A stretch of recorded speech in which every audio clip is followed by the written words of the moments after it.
অনেকের মনেই প্রশ্ন থাকে যে শীতকালে ব্যথা যন্ত্রণা কেন বেশি হয় গরমের তুলনায়। এই প্রশ্নটা অনেকেই করে। তো আজকের এই ভিডিওটিতে আমি আপনাদের সেই ডাউটটা ক্লিয়ার করব যে কেন হয়। আপনারা একদমই ঠিকই বলেন, ঠিকই বুঝেছেন যে হ্যাঁ, অন্যান্য সিজনের তুলনায় শীতের সময় শরীরের সমস্ত জায়গার ব্যথা যন্ত্রণা বৃদ্ধি পেতে থাকে। শীতকালে রোগীরা সাধারণত হাঁটু ব্যথা, কাঁধের ব্যথা, আঙুলের জয়েন্টে জয়েন্টে যে ব্যথাগুলো, বাতের ব্যথা, এই ধরনের সমস্যাগুলি বৃদ্ধি পায়। এর পিছনে একাধিক কারণ কাজ করে। আমি এক এক করে সেই কারণগুলো আপনাদের সঙ্গে আলোচনা করব। ফার্স্ট যে কারণটার কথা উল্লেখ করব সেটি হলো ঠান্ডার সময় রক্তনালী সংকুচিত হয়। শীতকালে শরীরের তাপ ধরে রাখার জন্য রক্তনালীগুলো সংকুচিত করে, জয়েন্টে রক্ত চলাচল কমে যায়, অক্সিজেন ও পুষ্টি কম পৌঁছায়, তার ফলে জয়েন্ট শক্ত ও ব্যথাযুক্ত হয়।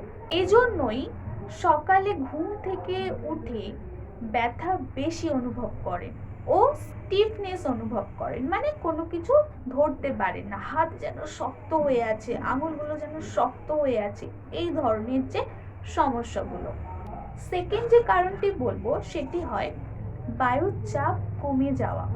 অর্থাৎ শীতকালে বায়ুর চাপ কমে গেলে জয়েন্টের ভেতরের তরল অর্থাৎ সাইনোভিয়াল ফ্লুইড প্রসারিত হয়। জয়েন্টের ক্যাপসুল চাপ পড়ে ব্যথা ও অস্বস্তি বেড়ে যায়।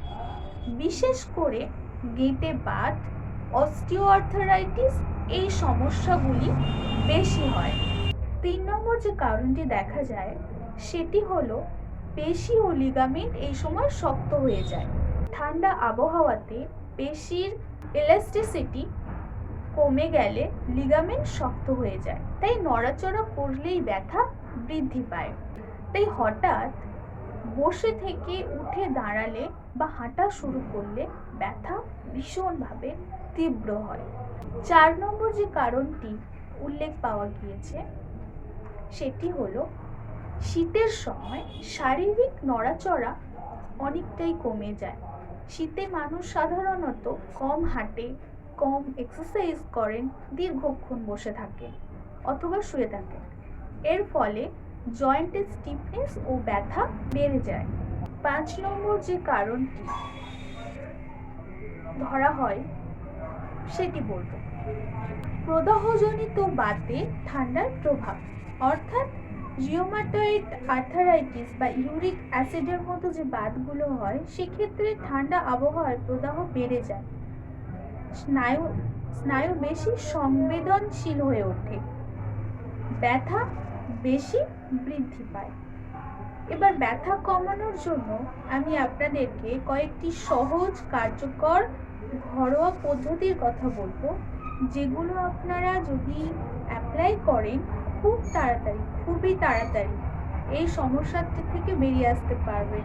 এবং তার সঙ্গে আমি তো বলেই দিয়েছি মাত্র একটা ইনগ্রেডিয়েন্টস বলবো, একটা টুকরো, যেটি কতটা উপকারী, যে মেডিসিনটি দোকান থেকে গিয়ে কিনে আনতে হবে না, যেটা আপনার হাতের কাছে ইজিলি অ্যাভেলেবল।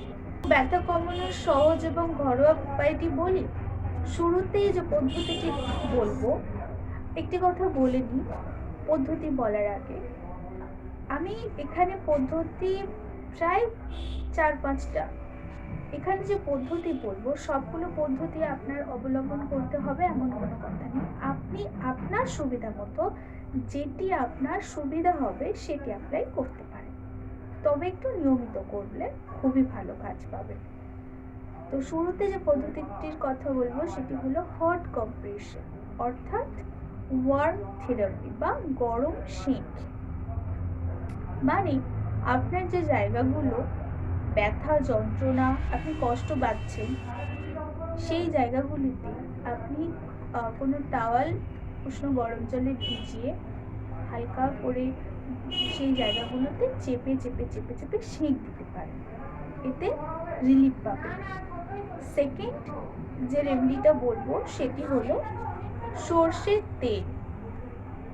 সর্ষের তেল তার সাথে রসুন 2-3 কোয়া নিয়ে তেলটিকে উষ্ণ করে ফুটিয়ে হালকা করে ম্যাসাজ করবেন। দেখবেন খুব বেশি গরম যেন না হয়, যাতে স্কিনটা জ্বলে না যায়।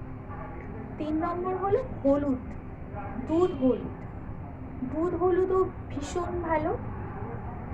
আমি শেষে বলবো হলুদের গুণাগুণ সম্পর্কে। দুধ হলুদও ভীষণই ভালো। আপনি রোজ রাতে শোবার সময় এই দুধ হলুদ যদি 1 গ্লাস করে খেতে পারেন, ভীষণ ভালো, ব্যথা যন্ত্রণার জন্য ভীষণই উপকার পাবেন।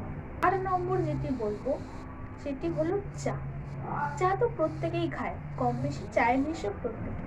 এবার সেই চাটা যদি একটু ঔষধি চা বানানো যায়, মানে চায়ের মধ্যে তুলসী পাতা আর আদা অ্যাড করে সেটি আপনি খান নিয়মিত, তারপর রেজাল্ট দেখবেন কত ভালো থাকে না। 5 নম্বর ব্যায়াম করতে হবে, একটু এক্সারসাইজ করতে হবে, একটু হাঁটাহাঁটি করতে হবে। বেশি যদি হাঁটাহাঁটি নাও করতে পারেন, একটা জায়গায় একটু স্টেবল হয়ে সেই জায়গাতে বসে একটু হালকা হালকা এক্সারসাইজ যেগুলো করতে পারবেন করুন, ভালো থাকবেন।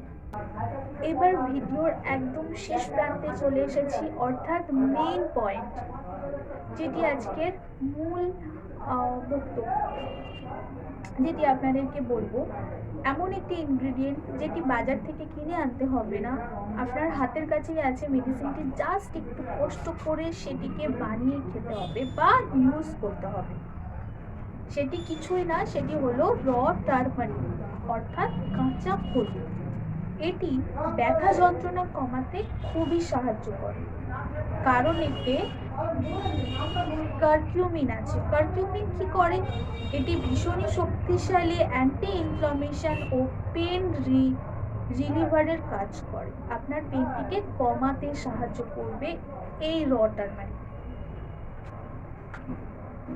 এবার র টারমারিকের কিছু ইউজের পদ্ধতি আমি বলেছি, যে পদ্ধতিটি ইউজ করতে পারবেন প্লিজ সেটিকেই সিলেক্ট করুন। শুরুতেই যেটি বলেছি সেটি হলো হলুদ। হলুদ, গরম দুধ। কি করতে হবে?